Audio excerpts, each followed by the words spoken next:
What's up, guys? So I've got a Darklord deck profile for you here today. I know it's been a while since I've released one, but I thought why not, as a little bit of a thank you for 100 subscribers. It just means the world to me that you guys have shown me this support, this love. It's really nice, and don't worry, I'm going to be here for a long time dropping those sick profiles for you and other content. But yeah, let's get into that profile. So to start off with, we're going to be having 3 Darklord Ixchel, 2 Darklord Superbia, 2 Darklord of Pleasure, and then all the other Darklords I play are at 1. So 1 Morningstar, 1 Nurgle, 1 Naston, 1 Amdusk, and 1 Delight, and 1 Ukabak. So the reason for the ratio, so Ixchel, obviously it's a draw power spell, it's a draw power monster, you're going to need 3 of that. Superbia is your main power play in Darklords in my opinion. At least your main power play before you get to your boss monsters, and so it's just an important card, and I really don't think it's worth only playing at 1 anymore. I think I would almost play it at 3. I don't see it necessarily a bad thing because it is a brick in your hand, but in the graveyard it's just such a high value target, especially when you get the first Darklord on the field as well to revive it again.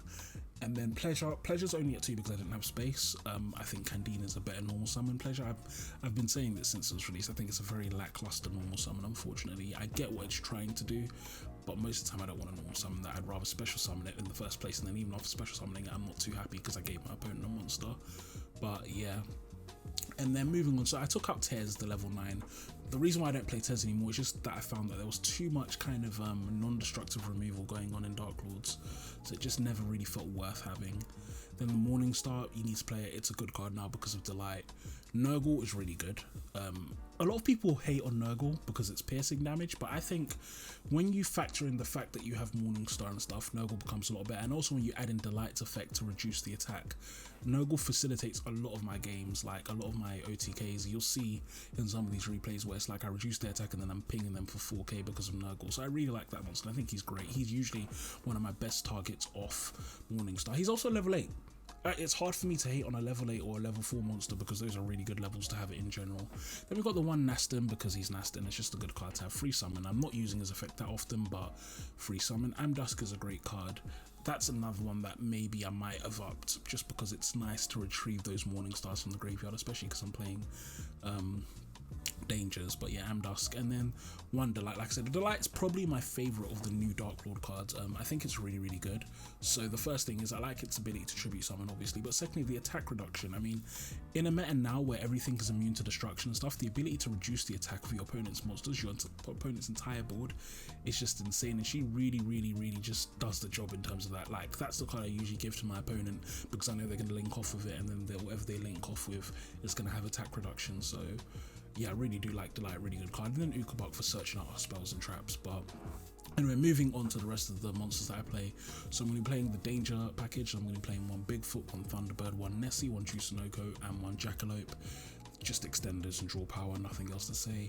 We're going to be playing a small kind of Trickstar package. So that's going to be 1 Candina, 1 Corobane, and then the field spell is going to be a light stage as well. And this is really just a 1 card to get into or Condemned Darklord. I like this package because it's basically brickless, and what I mean by that is that there's nothing in this that you can draw that's a bad situation. If you draw the light stage or the Candina, it's great, that's a free Condemned. If you draw Corobane, it's a free body on field that you can put alongside your Pleasure if you normal summon it, or something else if you get on the field.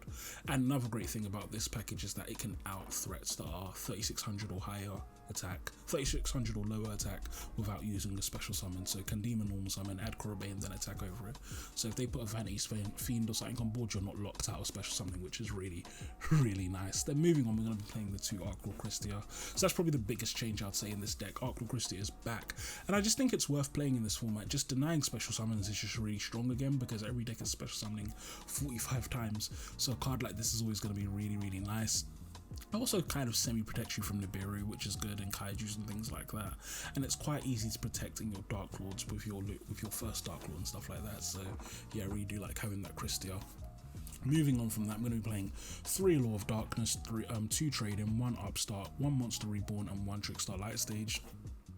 And then for the Darklord spells and traps, it's going to be 3 Contact, 3 Banishment, 1 Sanctified, 1 Rebellion, 1 Rebellious, and 1 Enchantment. So as for the non-Darklord spells and traps, it's just draw power really. That's all that I really need to play. Draw power, Monster Reborn. But as for the Darklord spells and traps, so Contact and Banishment are your best ones. They're your main starters, and so you definitely want to be playing them at 3. And the traps, so I've gone around a bit again. It's like, if I look at this build, this looks like the builds that I was doing before the support, to be honest, just with some of the new support cards coming in. But essentially, with regards to the traps, there's a lot of different ways you can do them. The reason why I'm running one of all of them is because they all do have their place. Enchantment's probably the worst, and so if you were to get rid of one, I would always say enchantment, because if you're stealing a monster and your opponent's not stopping you, it probably wasn't a threat in the first place, and it's better to just destroy it instead of stealing it. It's a very slow way to link climb in a deck that doesn't need the help link climbing. But yeah, anyway, running one of all of them. So yeah, that's the main deck, 40 card standard. We've got to keep our deck as compact as possible, especially in a particularly bricky one like this. But moving on to the extra deck, so again, not much changes from my other builds. So I'm going to be running 2 of the first Darklord, 2 of Condemned Darklord, and then a bunch of one-offs. So 1 Vampire Sheridan, 1 Saryuja Skuldred, the Nightmare package, I'm running all 3 of the Nightmares, Boral Sword, IP Masquerena, Appaloosa, Dingirsu, Avramax, and Blackluster Soldier. So in terms of the Darklord links and the Darklord Fusion, they're just good cards. You can run them at free if you want to. You don't have to run some of the other more expensive cards in this extra deck. Then Sheridan, Vampire Sheridan is probably the only one I would definitely say play, especially if you're playing enchantment. It's just such a good card, and it can really out a lot of threats, but just because it's non-destructive removal, which is great.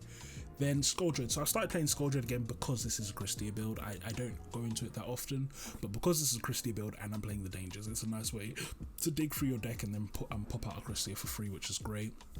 We play all 3 of the Nightmares. I've started playing Cerberus a lot more now, just because there are a lot more threats on the field. It sounds silly, but even though you already have Rebellion to deal with threats on the field, it's nice to have an additional way to deal with threats on the field with that Cerberus. I do think it's a lot better than it was in the past days. We've got the Boral Sword for OTKs, Masquerena because it's great in this deck, especially because you're locked into effects a lot of the time because of Pleasure. So consolidating materials into Masquerade to use on your opponent's turn is great. Appaloosa, an amazing boss monster for us because she's a fairy as well. Dingirsu, just need the removal. Avramax, and then Blackluster Soldier. So Blackluster Soldier and Avramax fulfill the same role in terms of that big beater that can just out anything pretty much. I really like Blackluster Soldier because it's non-target and banishing. So I mean, there's very few things that can't be outed by the combination of having both Avramax and Blackluster Soldier. Then the extra deck I would definitely say is nothing special. The extra deck is really just kind of typical good extra deck choices, but it really depends on the format and what you're doing. So you have the Dark Reed No Mores, you have the Forbidden Droplets, you have Evenly Match, Lightning Storm, Nibiru. Yeah, that's about it. But yeah, all in all, this is a really kind of, I'd say, standard old school Darklord build, but I do think it's a really good one, and I really do recommend trying this one out. This is what I've been running with for the past kind of week or two, and it's definitely doing the job for me.